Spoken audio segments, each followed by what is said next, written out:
Cek.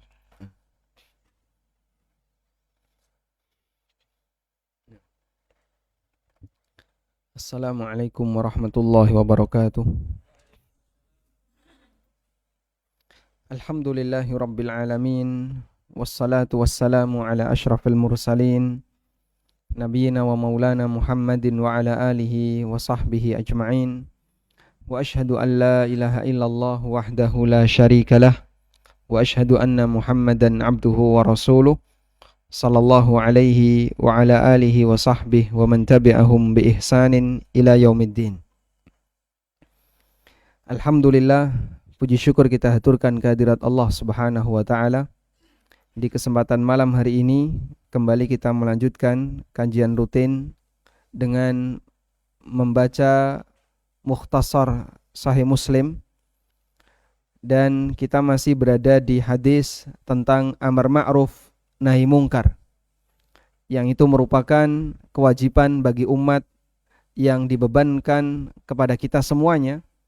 Nabi SAW menyebut itu sebagai kewajiban bagi siapapun yang melihat kemungkaran. Masih bersama hadis man ra'a minkum mungkaran, siapa yang melihat kemungkaran di antara kalian. Kenapa bisa kita sebut sebagai kewajiban? Karena Rasulullah SAW menyebut ingkarul mungkar sebagai bagian dari cabang iman, sehingga meninggalkan ingkarul mungkar berarti ada salah satu di antara cabang iman yang hilang. Tayyib. Selanjutnya di sini kita akan memberikan beberapa catatan berkaitan dengan masalah amar ma'ruf nahi mungkar.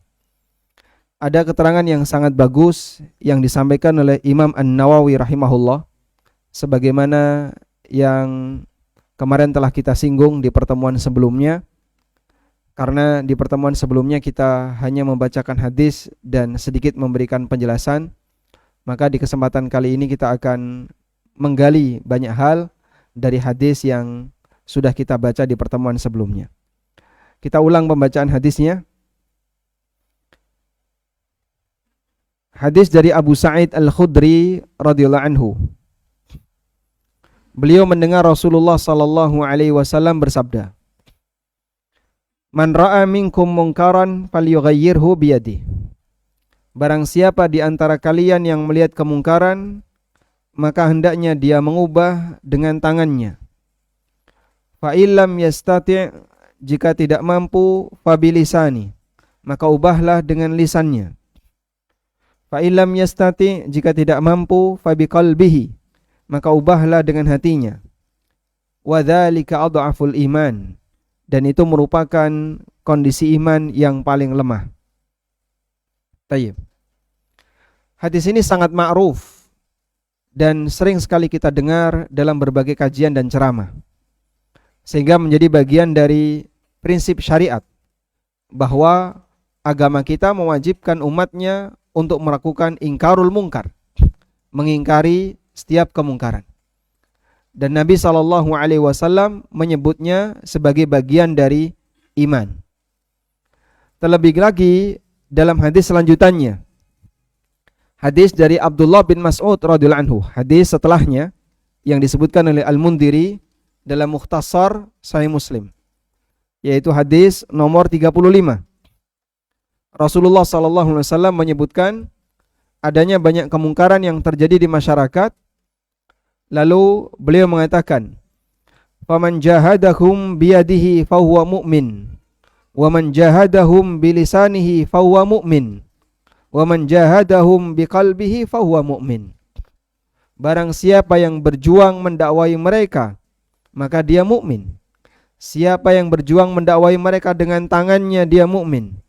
Siapa yang berjuang mendakwai mereka dengan lisannya, dia mukmin. Dan siapa yang berjuang mendakwai mereka dengan hatinya, dia mukmin.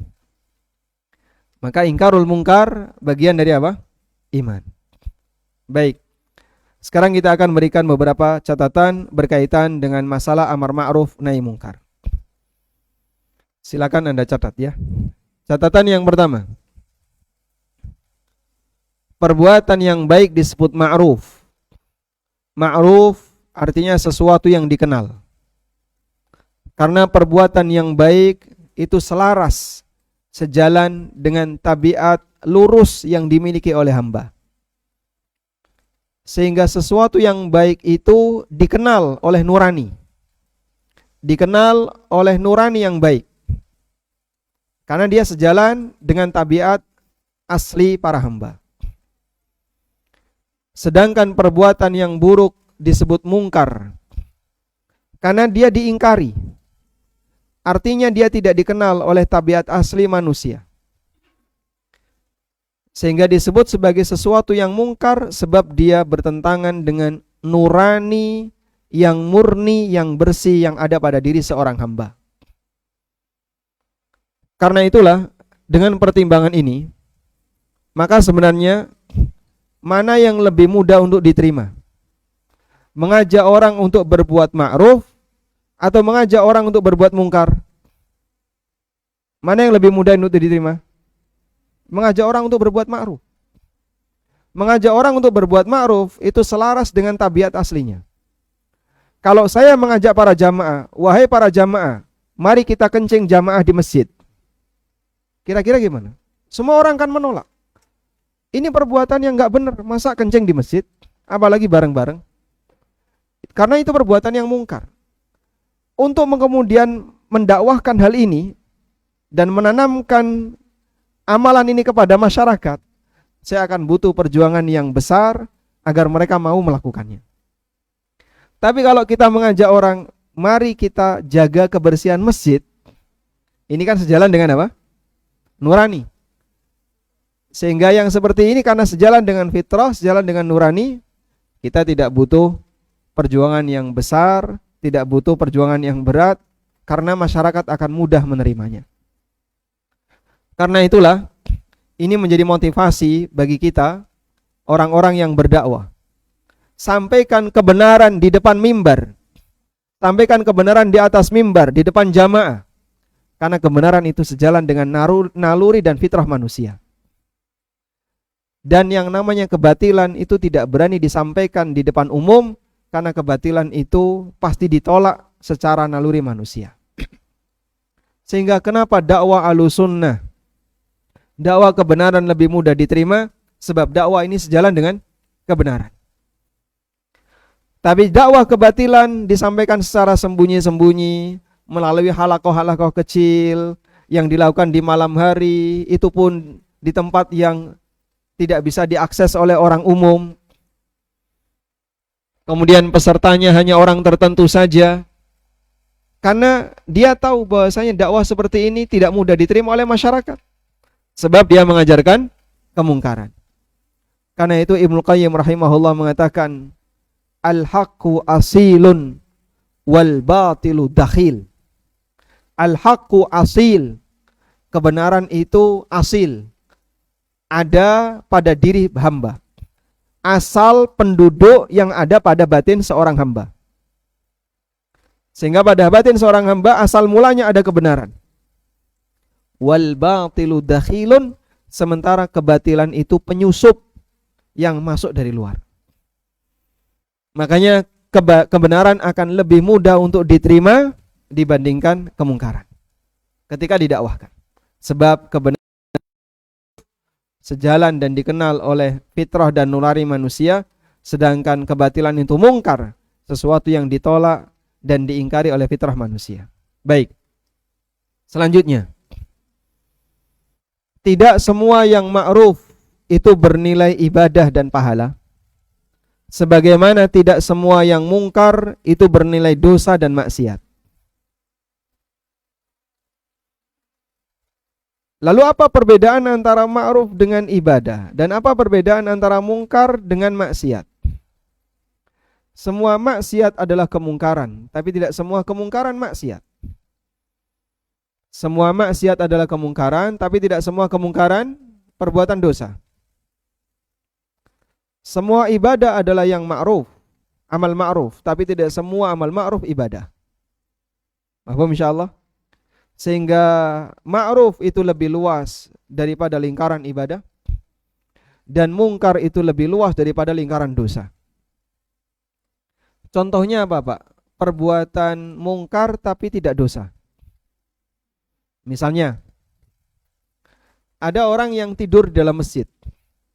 Padahal sudah ada peringatan, dilarang tiduran di masjid. Terus orang itu tidur. Maka kita bangunkan, Pak, tidak boleh tidur di sini. Ini Bapak nggak baca, dilarang tiduran di masjid. Maka ketika kita mengingatkan itu, kita mengingatkan kemungkaran. Tidur di masjid itu dosa atau tidak? Tidak. Cuman kebijakan takmir di sini tidak boleh dipakai tiduran. Yang tidur ngeyel, Mas, yang nggak boleh itu tiduran. Kalau tidur boleh. Sama atau beda, Pak? Hah? Kalau tiduran itu apa, Mas? Hah? Rebahan ya. Baik, ini berarti takmirnya yang salah ya. Salah ngasih pengumuman. Harusnya peringatan dilarang tidur di masjid, bukan dilarang tiduran di masjid. Baik. Ada orang sholat misalnya, dia sholat sunnah di depan pintu.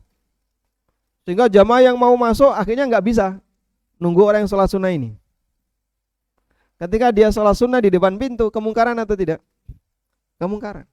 Bapak sholat tidak pada tempatnya. Tuh lihat jamaah pada ngantri, nungguin. Gara-gara Bapak sholat akhirnya mereka nggak bisa masuk. Coba kalau Bapak sholat di sana, cari tempat yang aman untuk sholat. Ya, tapi kan sholat di masjid boleh di semua tempat. Ya, kita mengakui masjid ini dipakai untuk sholat. Cuman ada posisi di mana ini diakses sebanyak orang. Bapak jangan sholat di situ, menghalangi banyak orang untuk masuk masjid. Orang ini sholat di tempat itu bisa jadi bukan maksiat, tapi dengan sebab dia orang terhalangi untuk masuk dan itu kemungkaran. Dan seperti ini boleh untuk diingkari. Baik, silakan Bapak pindah ke sini, sholatlah di sini. Anak kecil berantem, dosa atau tidak? Tidak dosa. Kenapa? Belum balik. Sudah? Kalau kita melihat anak kecil berantem, biarin aja, enggak dosa. Loh, katanya disuruh ingkarul mungkar. Ini tidak perbuatan dosa, maka tidak berlaku ingkarul mungkar. Salah atau benar? Salah. Kenapa? Karena berantem itu kemungkaran. Anak kecil ramai di masjid tidak dosa, tapi dia melakukan kemungkaran. Sehingga orang tua atau yang dewasa berkewajiban untuk melarang ketika dia melihat kemungkaran yang dilakukan oleh anak kecil di masjid. Meskipun pelakunya tidak berdosa. Mahfum insyaallah? Paham ya? Baik. Demikian pula yang namanya ma'ruf. Ma'ruf itu lingkarannya lebih luas daripada ibadah.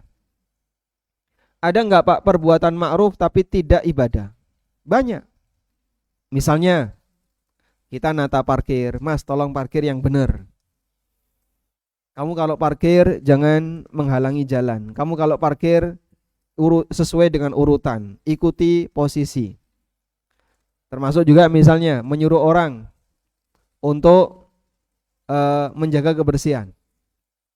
Walaupun andaikan dia membuang sampah di tong sampah, itu tidak terhitung sebagai amalan ibadah jika tidak ada niat tertentu yang bernilai ibadah. Namun menyuruh orang untuk melakukan seperti ini termasuk di antara amar ma'ruf. Mahfum insyaallah? Baik. Ada orang misalnya sholat tapi dia nggak pakai baju, pakainya kaos oblong. Terus kita ingatkan, Mas tolong pakai baju yang rapi ya. Tapi kan kaos saya menutup aurat. Iya, saya tidak mengatakan kaos kamu tidak menutup aurat. Cuman biar sholatmu lebih sempurna, gunakan baju. Itu di belakang ada baju. Gak usah nyewa, gratis. Itu salah satu bentuk amar ma'ruf. Baik. Selanjutnya, catatan yang keberapa? Ketiga. Bahwa setiap muslim punya hak dan wewenang untuk amar ma'ruf nahi mungkar atas izin dari Nabi sallallahu alaihi wasallam. Izin itu di mana? Izin itu ada dalam hadis yang tadi kita baca. Karena Rasulullah sallallahu alaihi wasallam mengatakan, "Man ra'a minkum mungkaran." Siapa di antara kalian yang melihat kemungkaran? Berarti siapapun muslim punya hak dan punya wewenang untuk melakukan ingkarul mungkar. Sehingga kalau ada orang yang berbuat maksiat, misalnya sedang pacaran atau sedang melakukan aktivitas maksiat yang lain, ngerokok misalnya, tolong yang belakang ngerokok dimatiin rokoknya. Pada saat mengingatkan seperti ini, yang diingatkan komentar. Kamu jangan ngurusi urusan pribadi saya. Alasan seperti ini diterima enggak? Tidak. Kamu memang punya urusan pribadi, tapi maksiatmu urusan saya. Karena maksiat itu urusan kita bersama. Sebab Nabi SAW memerintahkan siapapun yang melihat kemungkaran, ingkari itu. Dengan tangannya, dengan lisan, atau dengan anggota badan.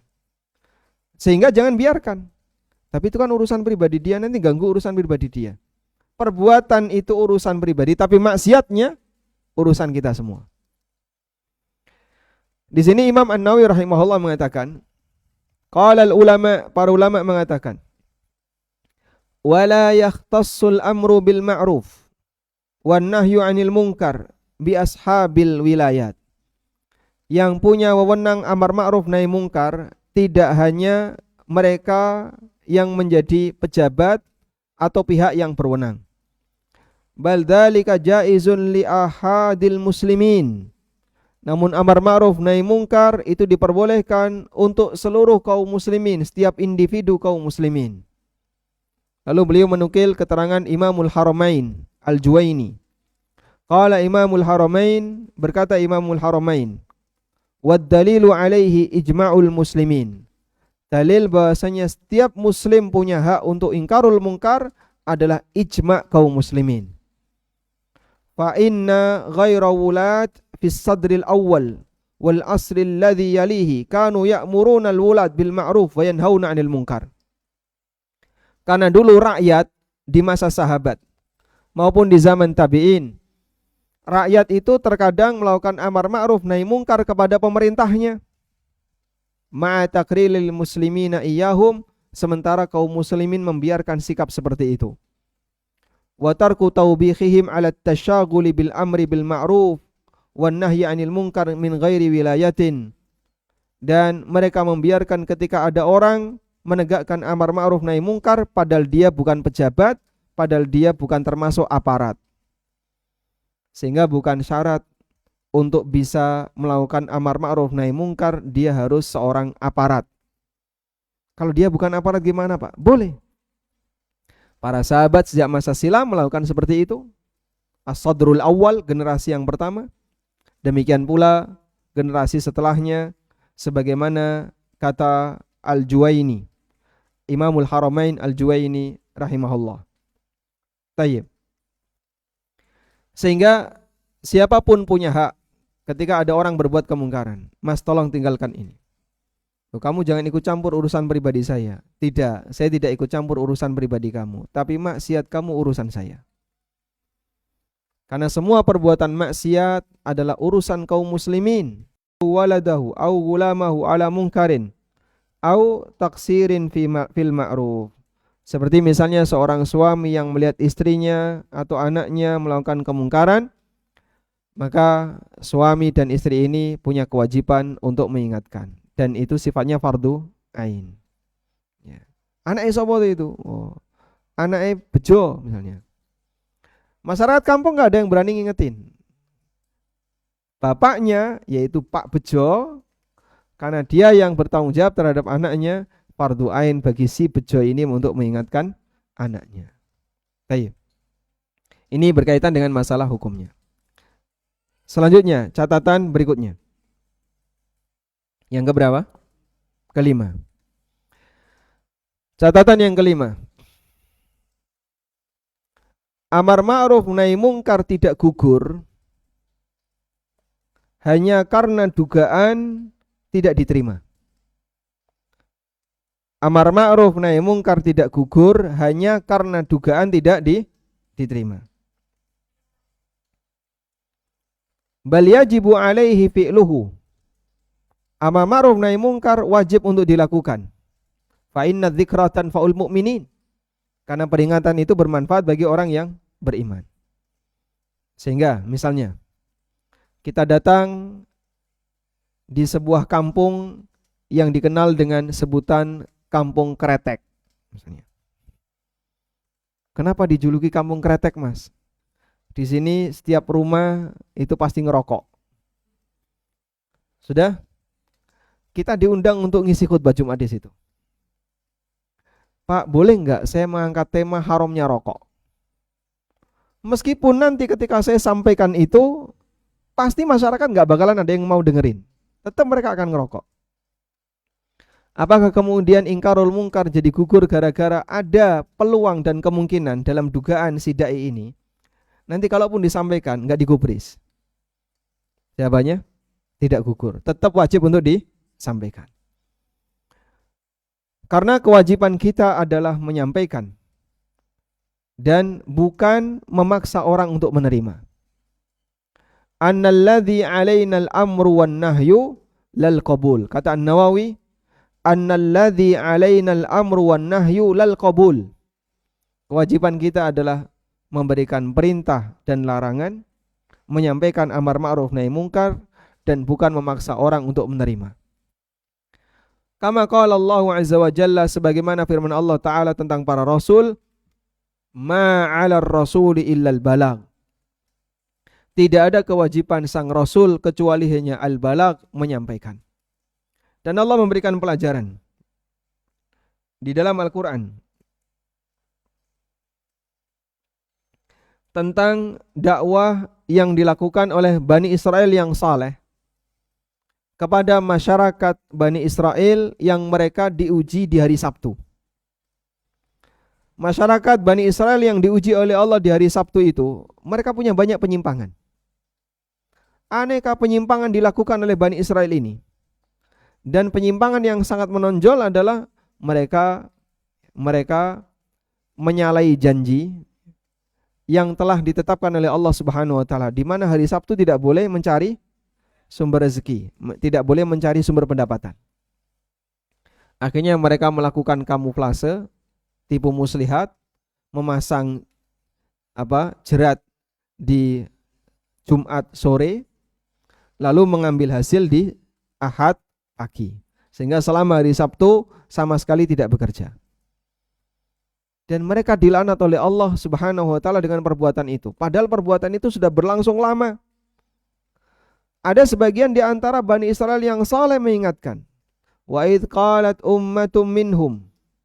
Ingatlah ketika ada salah satu di antara mereka yang mengatakan, lima ta'iduna qaumanillahu muhlikuhum au mu'adzibuhum adzaban syadida. Kenapa kamu mengingatkan sekelompok kaum yang Allah pasti akan membinasakan mereka dan Allah akan mengadab mereka dengan azab yang keras? Qalu, maka orang soleh ini mengatakan, ma'dziratan ila rabbikum wa la'allahum yattaqun. Sebagai alasan di hadapan Allah agar mereka bertakwa.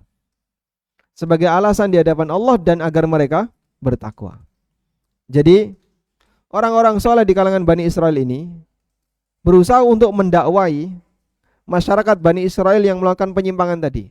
Saat mereka mendakwai, diingatkan sama temannya, udahlah Pak, ngapain diingetin? Mereka itu sebentar lagi akan diazab oleh Allah. Mereka sebentar lagi akan dibinasakan oleh Allah.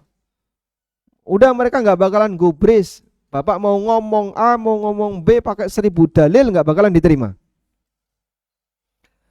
Jawaban orang-orang saleh di kalangan Bani Israel ini, mereka mengatakan, ma'dziratan ila rabbikum. Ini sebagai alasan di hadapan Rabb kalian. Artinya kalau nanti Allah sampai bertanya kepadaku, kamu sudah tahu hukum, kenapa kamu tidak sampaikan? Maka saya punya alasan. Saya sudah sampaikan ya Allah, tapi mereka tidak terima. Yang penting pokoknya kita sudah menyampaikan. Masalah mereka mau menerima atau tidak, itu urusan mereka. Yang penting kita sudah menyampaikan. Itulah prinsip yang disampaikan dalam ayat ini.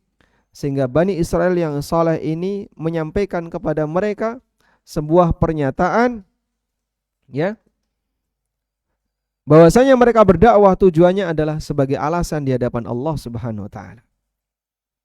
Karena itu para ulama mereka tetap menyampaikan dakwahnya meskipun bisa jadi apa yang mereka sampaikan tidak diterima oleh masyarakat.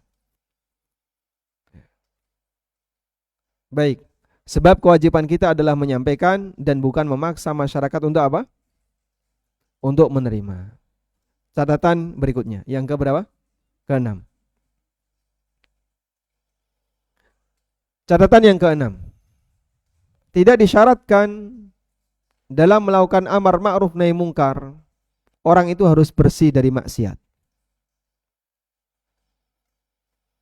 Sehingga orang yang menyuruh yang ma'ruf tidak disyaratkan dia harus sudah melaksanakan yang ma'ruf itu. Sebaliknya, orang yang melakukan hal yang mungkar tidak disyaratkan untuk meninggalkan yang mungkar itu. Balil usatu yanha ba'duhum ba'dah. Tapi tukang maksiat satu sama lain saling ingkarul mungkar. Meskipun bisa jadi mereka adalah ahli maksiat. Sebab jika disyaratkan bahwa orang melakukan amar ma'ruf nahi mungkar harus bersih dari kemungkaran dan sudah melaksanakan yang ma'ruf, berarti orang yang mau menegakkan amar ma'ruf nahi mungkar haruslah orang yang maksum, dan itu mustahil.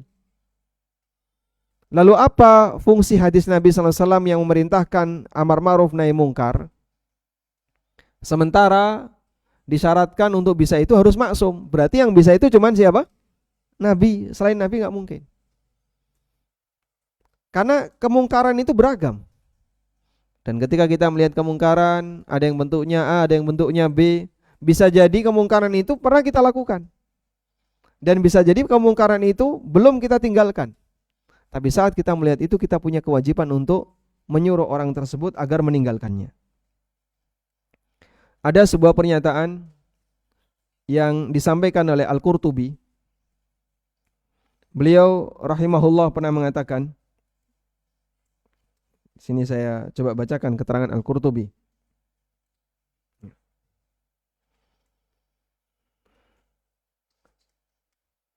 Qala hadzaku ahli ilmi. Kata Al-Qurtubi, qala hadzaku ahli ilmi. Para ulama mengatakan, laisa min syartin nahi ayyakuna saliman an maksiatin. Bukan syarat untuk menjadi orang yang melarang kemungkaran harus orang yang bebas dari kemaksiatan. Bal yanhal usatu ba'dahum ba'dah. Dan para ahli maksiat mereka bisa saling amar ma'ruf nahi mungkar. Siapakah itu? Bisa jadi kita semua. Sehingga kita semua berbuat maksiat dalam kehidupan yang kita lakukan. Dan di tengah kita berbuat maksiat, ketika melihat kemungkaran, kita saling mengingatkan. Balil usatu yanha ba'duhum ba'da. Orang yang berbuat maksiat, mereka saling amar ma'ruf nahi mungkar. An-Nawawi mengatakan, qala al-ulama, para ulama menyebutkan, wala yushtaratu fil amri wan nahi ayyakuna kamilal hal mumtathilan ma ya'muru bihi mujtaniban ma yanha anhu. Tidak disyaratkan bagi orang yang memerintahkan maupun yang melarang kemungkaran, dia harus dalam posisi hamilul hal, orang yang sempurna kondisinya, selalu melaksanakan apa yang dia perintahkan dan dia menjauhi setiap apa yang dilarang. Bal alaihil amru wa in kana mukhillan bima ya'muru bih. Dia punya kewajiban untuk amar ma'ruf meskipun bisa jadi dia sendiri orang yang sering meninggalkan perbuatan ma'ruf itu. Nyuruh-nyuruh orang untuk sholat jamaah, dia sendiri kadang nggak jamaah. Ngajak-ngajak orang untuk ibadah, dia sendiri malas ibadah. Nyuruh orang untuk berbuat A, dia sendiri sering meninggalkan perbuatan A. Kata Nawawi, amar ma'ruf nahi mungkar tidak batal gara-gara orang yang menyuruh melanggar apa yang dia perintahkan. Kemudian wan nahyu wa in kana multabisan bima yanha anhu, dan dia juga punya kewajiban untuk melarang kemungkaran meskipun bisa jadi dia melakukan perbuatan kemungkaran itu. Fa innahu yajibu alaihi syai'an, karena dia punya kewajiban dua hal. Ayya'mura nafsahu wa yanhaha wa ya'mura ghairahu wa yanhahu. Dia harus memerintahkan dirinya dan dia harus menegakkan amar ma'ruf nahi mungkar pada dirinya dan menegakkan amar ma'ruf nahi mungkar pada orang lain. Ini keterangan An-Nawawi. Fa idza akhalla bi ahadihima kaifa yubahu lahul ikhlal bil akhar. Dia punya dua kewajiban ya. Amar ma'ruf nahi mungkar kepada dirinya sendiri dan amar ma'ruf nahi mungkar kepada orang lain. Kalau yang satu tidak bisa dilakukan, apakah ini jadi gugur? Tidak, ini tetap wajib. Paham di sini? Baik. Sehingga bukan syarat bagi orang yang mau menegakkan amar ma'ruf nahi mungkar, dia harus dalam kondisi kamilul hal, sempurna keadaannya. Karena kata Nawawi, manusia itu punya kewajiban dua hal. Amar ma'ruf nahi mungkar kepada dirinya sendiri dan amar ma'ruf nahi mungkar kepada orang lain. Kalau yang satu tidak bisa dilaksanakan, maka apa? Yang satu tidak menjadi gugur. Baik, ini catatan yang ke-6. Selanjutnya, catatan yang ke-7.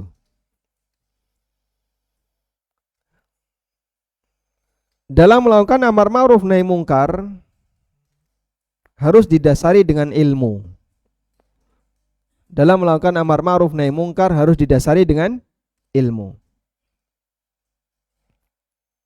Wa dzalika yakhtalifu bi ikhtilafi syai'. Dan ilmu terhadap masalah amar ma'ruf nahi mungkar itu bertingkat. Fa in kana minal wajibatiz zahirah wal muharramatil masyhurah. Kalau bentuk amar ma'ruf nahi mungkar itu adalah amalan yang sifatnya lahiriah, semua orang tahu. Contohnya salat, puasa. Contoh yang lain, yang kemungkaran, perbuatan zina, minum khamar, berjudi dan seterusnya. Semua orang tahu. Fa kullul muslimin ulama ubiha. Kata Nawawi, seluruh kaum muslimin adalah ulama dalam masalah ini. Bapak tahu kalau khamar itu haram? Tahu. Maka mengenai haramnya khamar, Bapak adalah ulama. Karena Bapak tahu khamar itu haram. Bapak tahu salat itu wajib? Tahu. Kalau ada orang enggak salat, Anda dakwai. Tapi saya enggak bisa baca Quran nih. Tapi Bapak tahu kan salat itu wajib? Tahu. Maka Bapak adalah ulama dalam masalah ini. Sehingga untuk kewajiban yang sifatnya lahiriah dan kemungkaran yang sifatnya masyhurah, seluruh kaum muslimin adalah ulama dalam masalah ini. Artinya untuk sebatas menegakkan amar ma'ruf nahi mungkar di urusan yang sifatnya prinsip dalam ajaran Islam itu tidak disyaratkan harus jadi mujtahid terlebih dahulu. Maka orang berdakwah misalnya dalam rangka mengajak orang untuk sholat, siapapun bisa. Tidak disyaratkan harus talibul ilmi. Orang awam muslim bisa. Atau orang berdakwah mengajak orang atau melarang orang untuk berbuat kemaksiatan yang dhahirah. Siapapun bisa. Tidak disyaratkan harus jadi ulama. Baik. Namun kalau kemudian ada perbuatan yang detail, yang butuh ilmu tertentu, ya, misalnya berkaitan dengan masalah muamalah yang mungkin kita tidak tahu. Praktek ini, saya itu tidak ngerti, itu boleh atau tidak. Nah itu diserahkan ke ulamanya. Insya Allah akan kita baca setelah kita mendengarkan adzan isya. Wassallallahu ala nabiyyina Muhammadin wa ala alihi wa sahbihi wasallam.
Allahu Akbar.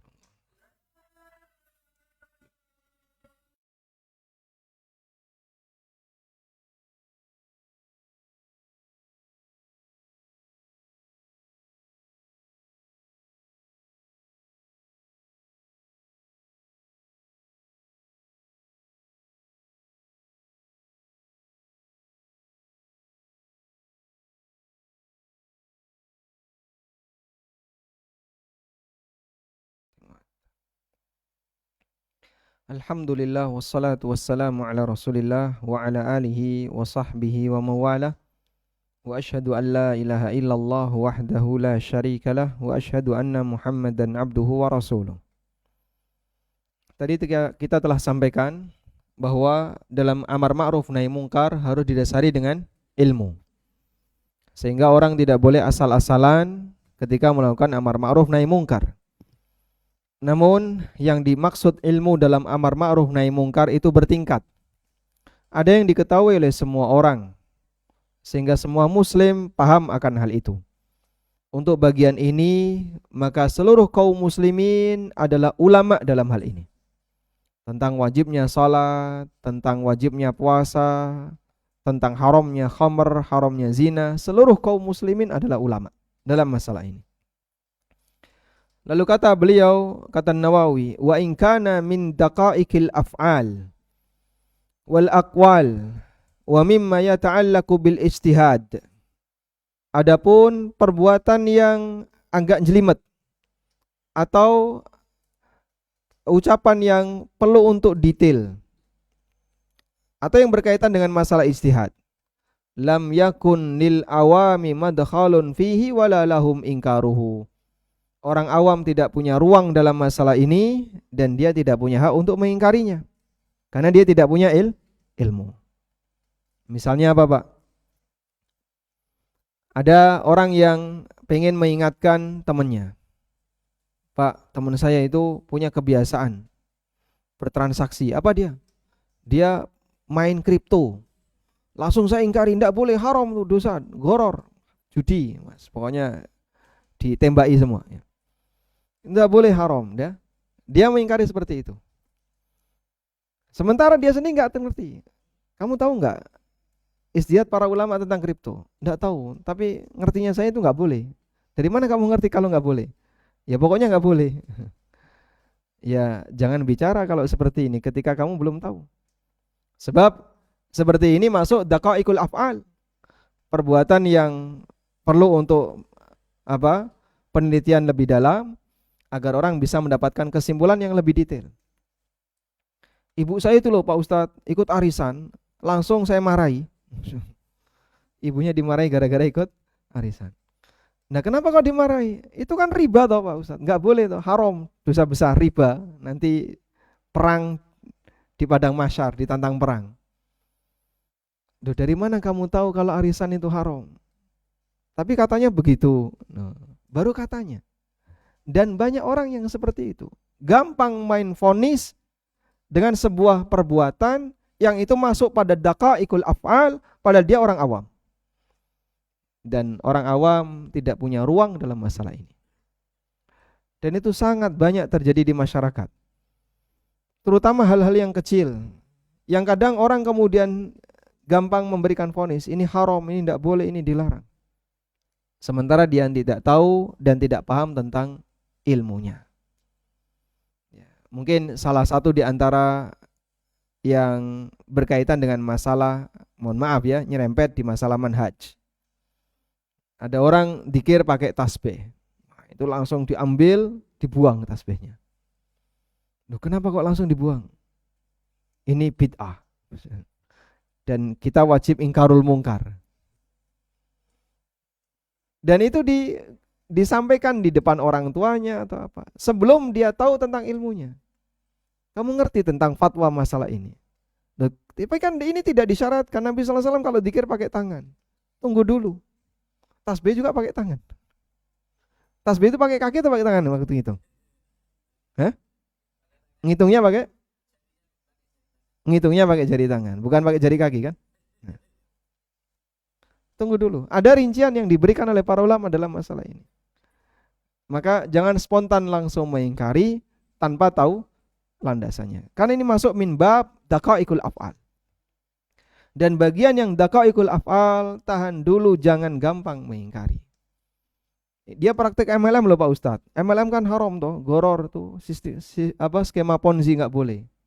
Riba itu, ribanya di mana coba jelasin. Nggak tahu, pokoknya katanya riba. Baru katanya. Kalau baru katanya jangan dipakai untuk memvonis orang. Jangan dipakai untuk menilai orang. Kamu nggak mau, itu urusan pribadi. Tapi kalau melarang orang lain berbuat seperti itu menyangkut kepentingan orang lain. Kamu harus punya ilmunya. Kalau nggak punya ilmunya, sebaiknya tahan diri. Tanyakan kepada yang berilmu. Daqaiqul af'al itu urusan ulama, bukan urusan orang awam. Masalah bantolun misalnya, atau masalah yayasan, masalah apa lagi? Min daqaiqil af'al. Sebelum tahu ilmunya, tolong jangan main tahdzir. Karena ini ranahnya ulama. Mereka yang berhak untuk membahas dan memberikan penjelasan. Sementara orang awam yang baru belajar dan baru ngaji, jangan kemudian tiba-tiba langsung masuk ke ranah itu, padahal itu bukan ruang bagi dia. Baik. Makanya kata An-Nawawi, wa in kana min daqaiqil af'al wal aqwal wa mimma yata'allaqu bil ijtihad lam yakun lil awami madkhalun fihi. Adapun untuk perbuatan yang butuh untuk penelitian, butuh untuk penjelasan detail, orang awam tidak punya ruang di sana. Wala lahum ingkaruhu, dan mereka tidak punya hak, tidak punya wewenang untuk mengingkarinya. Tapi kalau dia tahu ilmunya, saya paham seperti ini tidak boleh. Alasannya gimana? Baik, saya jelaskan. Dia bisa menyampaikan penjelasan, alasan dari sisi mana ini tidak paham. Bagaimana rincian yang disampaikan oleh para ulama, dia ngerti. Itu akan lebih mengena, sehingga dakwah dan ingkarul mungkar sampai tepat sasaran. Karena disampaikan berdasarkan landasan ilmiah. Baik, catatan berikutnya. Yang keberapa? 8. Bahwa untuk masalah ikhtilaf yang ditoleransi, ikhtilaf yang muktabar, tidak berlaku ingkarul mungkar. Kata An-Nawawi, "Tsummal ulama'u innama yunkiruna ma ajma' alaih." Para ulama hanya boleh mengingkari ma ajma' alaih, untuk perbuatan yang ijma' dilarang, yang disepakati dilarang. Ammal mukhtalafu fihi fala ingkara fihi. Adapun yang diperselisihkan, maka tidak boleh ada ingkarul mungkar. Contohnya mengeraskan basmalah dan memelankan basmalah untuk sholat jahriyah. Ada imam yang ketika membaca Al-Fatihah basmalahnya pelan. Makmumnya nggak terima, langsung dia melakukan ingkarul mungkar. Ini imam apa ini? Aliran apa ini? Aliran Islam, Pak. Dia juga muslim dan sholat seperti ini, tapi kok beda dengan saya? Imam sebelumnya basmalah dikerasin, ini kok enggak? Ini ingkarul mungkar yang tidak pada tempatnya. Kunut subuh, tidak ada ingkarul mungkar. Ingkarul mungkar tidak pada tempatnya. Sebab permasalahan yang mukhtalaf fihi fala ingkara fihi. Permasalahan yang masih diperselisihkan, tidak ada ingkarul mungkar di sana. Baik. Meskipun diperbolehkan untuk berdiskusi. Bapak, kenapa kalau sholat jahriyah kok basmalahnya dikeraskan? Kalau menurut saya yang benar itu pelan. Baik, kita diskusi ya. Diskusi, silakan. Dan diskusi itu tidak ingkarul mungkar. Membuka ruang bagi satu sama lain untuk bersama-sama berlatih memilih mana pendapat yang lebih mendekati kebenaran. Diskusi itu kan forum untuk saling mempengaruhi. Kalau ingkarul mungkar, memvonis, ini salah, kamu harus tinggalkan. Kalau enggak, kamu dosa. Kalau diskusi tidak. Masing-masing membawa alasan untuk kemudian diutarakan dan dipertahankan mana yang lebih mendekati, untuk ditemukan mana yang lebih mendekati kebenaran. Sudah? Baik. Namun prinsip ini bukan berarti menganggap bahwa semua hasil ijtihad itu benar. Berkaitan dengan masalah hasil ijtihad, ada dua pendapat ulama. Pendapat pertama mengatakan kullul mujtahid musib. Semua mujtahid itu benar. Pendapat kedua mengatakan apabila ada banyak ijtihad, yang benar hanya satu, meskipun yang salah tidak diketahui. Paham? Jadi berkaitan dengan masalah perbedaan ijtihad, ada dua pendapat ulama.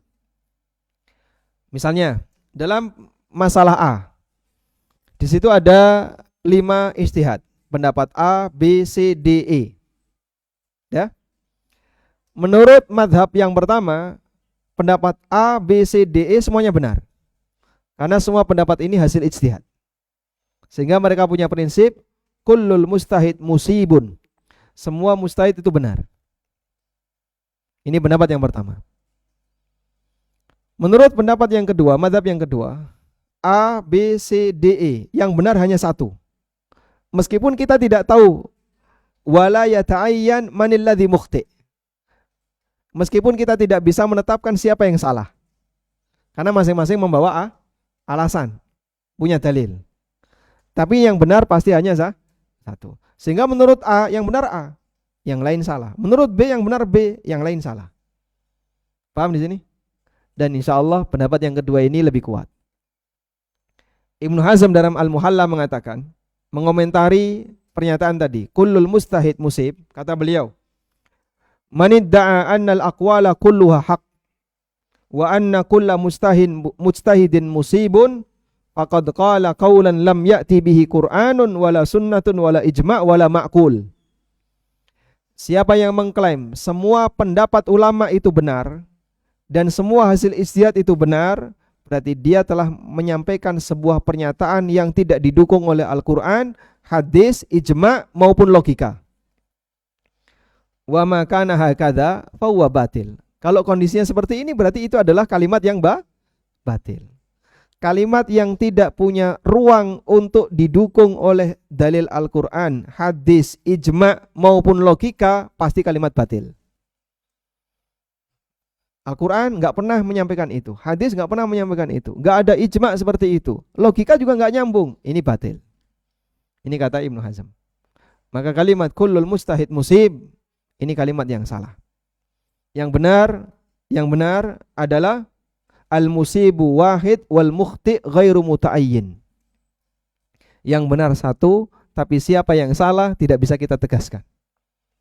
Karena masing-masing membawa dalil. Dan dalam ranah ini tidak ada ingkarul mungkar, tapi adanya diskusi.